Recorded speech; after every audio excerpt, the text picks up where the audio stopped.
അല്ലെങ്കിൽ സ്വന്തം വീട്ടിൽ, പറമ്പിൽ അല്ലെങ്കിൽ ഖബറുകളിൽ ഇതിൽ കുഴിച്ചു മൂടപ്പെട്ടാൽ ആ സിഹർ വളരെ കഠിനമായിരിക്കും, മാറ്റാൻ വളരെ പ്രയാസമായിരിക്കും.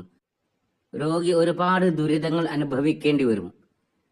ഏത് തരത്തിലാണ് സിഹർ ചെയ്യപ്പെട്ടത് എന്നറിയാൻ അതിന് ഒരുപാട് ലക്ഷണങ്ങളുണ്ട്. ഈ ലക്ഷണങ്ങളെല്ലാം നോക്കിയാൽ നമുക്കറിയാം എന്താണ് ചെയ്തിട്ടുള്ളത്, സിഹർ എന്തിലാണ് ചെയ്തത്, എവിടെയാണ് കുഴിച്ചു മൂടപ്പെട്ടത്, ഖബറിലാണോ, സ്വന്തം വീട്ടിലാണോ, അല്ലെങ്കിൽ വിജനമായ സ്ഥലത്താണോ. നമുക്കതെല്ലാം നോക്കാം. 15 അടയാളങ്ങളാണ് പറയുന്നത്. അവ ശ്രദ്ധിച്ചു നോക്കുക. 1. ശക്തമായ തലവേദന അനുഭവപ്പെടുക. 2. ഉറങ്ങുമ്പോൾ പേടിച്ചു കരയുക, ഉറക്കിൽ നിന്നും ഞെട്ടി ഉണരുക. ഇതെല്ലാം ലക്ഷണങ്ങളാണ്. 3. ഖബറുകളും മരിച്ചവരെയും ധാരാളം സ്വപ്നം കാണുക. ഉറങ്ങാൻ കിടന്നാൽ ഒന്ന് കണ്ണ് ചിമ്മിയാൽ ഉടനെ കാണുന്നത് ഒരു പക്ഷേ ഖബറായിരിക്കും, അല്ലെങ്കിൽ മരിച്ചവരെ ആയിരിക്കും. 4. ജോലികൾ ചെയ്യാൻ കഴിയാതെ വരിക. എത്ര ചെറിയ ജോലിയാണെങ്കിലും, എത്ര പ്രയാസമില്ലാത്ത ജോലിയാണെങ്കിലും അത് ചെയ്യാൻ വളരെ പ്രയാസമായി അനുഭവപ്പെടുക. 5. തലവേദനയും കണ്ണ് ഇരുട്ടടക്കലും. ശക്തമായ തലവേദന ഉണ്ടായിരിക്കും, അപ്പോൾ കണ്ണ് ഇരുട്ടടക്കും. അല്ലെങ്കിൽ തലവേദനയും ഉണ്ടാകും, കണ്ണുവേദനയും ഉണ്ടാകും, രണ്ടും ഒപ്പം ഉണ്ടാവുക. പറക്കുന്നതായി സ്വപ്നം കാണുക. ഒരു സ്ഥലത്ത് നിന്ന് മറ്റൊരു സ്ഥലത്തേക്ക് പറക്കുന്നതായി ഇയാൾ സ്വപ്നം കാണുക.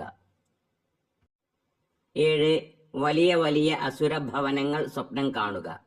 അതായത് മൂർത്തികളെയും പിശാചുക്കളെയും കുടിയിരുത്തിയ സ്ഥലങ്ങൾ സ്വപ്നം കാണുക. 8.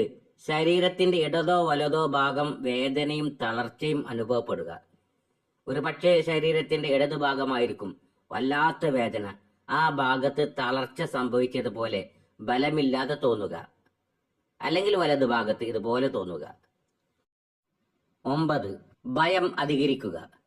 പുറത്തിറങ്ങാൻ പേടി, എന്ത് കണ്ടാലും പേടി, എന്തിനും പേടി. പ്രത്യേകിച്ച് മരണ വാർത്ത കേൾക്കുക, മരണ വീട്ടിൽ പോവുക, മയ്യത്ത് പരിപാലന കർമ്മങ്ങളിൽ പങ്കെടുക്കുക തുടങ്ങിയ എല്ലാ കാര്യങ്ങൾക്കും വല്ലാതെ പേടി തോന്നുക. 10. തലയുടെ പിൻഭാഗം ശക്തമായ വേദന. 11. രോഗിക്ക് ദുർഗന്ധം അനുഭവപ്പെടുക. ഇത് രോഗിക്ക് മാത്രമാണ് ഉണ്ടാവുക, ആർക്കും മണക്കില്ല. പക്ഷെ രോഗിക്ക് ഏത് സമയത്തും ചീഞ്ഞു നാറുന്ന മണം അനുഭവിച്ചുകൊണ്ടേയിരിക്കും. ശ്രദ്ധിക്കുക, ഇത് രോഗിയെ മണക്കലല്ല, രോഗിക്ക് മണം അനുഭവിക്കുന്നതാണ് പറയുന്നത്. 12. മറവി കൂടുക.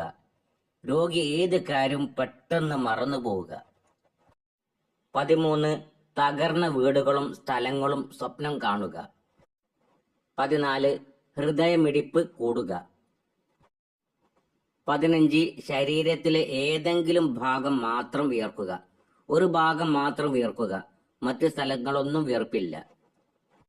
ഇനി നമ്മുടെ വീട്ടിലോ പറമ്പിലോ ആണ് സിഹർ ചെയ്യപ്പെട്ടത്, കുഴിച്ചു മൂടപ്പെട്ടതെങ്കിൽ ആ സ്ഥലത്തെത്തുമ്പോൾ വല്ലാതെ തലവേദന ഉണ്ടാവുക, ശരീരം തളരുക, ഛർദ്ദിക്കാൻ വരിക. ഇതെല്ലാം അനുഭവപ്പെട്ടാൽ അവിടെയാണ് ഈ സാധനം ഇരിക്കുന്നതെന്ന് നമുക്ക് മനസ്സിലാക്കാം. ഈ പറഞ്ഞ 15 കാര്യങ്ങളും ഉണ്ടെങ്കിൽ ഉറപ്പിക്കാം സിഹർ ചെയ്ത് കുഴിച്ചു മൂടപ്പെട്ടത് ഖബറിൽ ആണെന്ന്. 3, 9 ഈ 2 ലക്ഷണവും ഇല്ലെങ്കിൽ ഖബറിലല്ല, മറ്റെവിടെയോ കുഴിച്ചിട്ടതാണ്. സ്വന്തം വീട്ടിലോ പറമ്പിലോ ആണെങ്കിൽ ആ സ്ഥലത്തെത്തിയാൽ പ്രയാസങ്ങൾ കൂടും, തലവേദന ഉണ്ടാകും, ശരീര തളർച്ച ഉണ്ടാകും, അതുപോലെ മറ്റ് പല പ്രയാസങ്ങളും ഉണ്ടാകും. ഇതിന് ശരിക്കുള്ള പരിഹാര മാർഗം അള്ളാഹുവിനോട് തൗബ ചെയ്യുക, അള്ളാഹുവിനോട് ദുആ ചെയ്യുക, അള്ളാഹുവിനോട് അടുക്കുക. എന്നാൽ അവനെല്ലാം മാറ്റിത്തരും. ഖുൽ അഊദു ബിറബ്ബിൽ ഫലഖ്, റബ്ബിൻ നാസ് ഈ സൂറത്തുകൾ ധാരാളമായി ഓതുക. അല്ലെങ്കിൽ പരിശുദ്ധ ദീനിൽ അനുവദനീയമായ ഒരുപാട് വഴികളോട് മാറ്റാൻ ആ വഴി സ്വീകരിക്കുക. അള്ളാഹു രക്ഷിക്കട്ടെ, എല്ലാ സിഹറിൽ നിന്നും അള്ളാഹു കാക്കട്ടെ, എല്ലാ സിഹറും അള്ളാഹു ബാത്തുലാക്കി തരട്ടെ. ആമീൻ ബിറഹ്മതിക യാ അർഹമർ റഹീമീൻ. അസ്സലാമു അലൈക്കും വറഹ്മത്തുള്ളാഹി വബറകാതുഹു.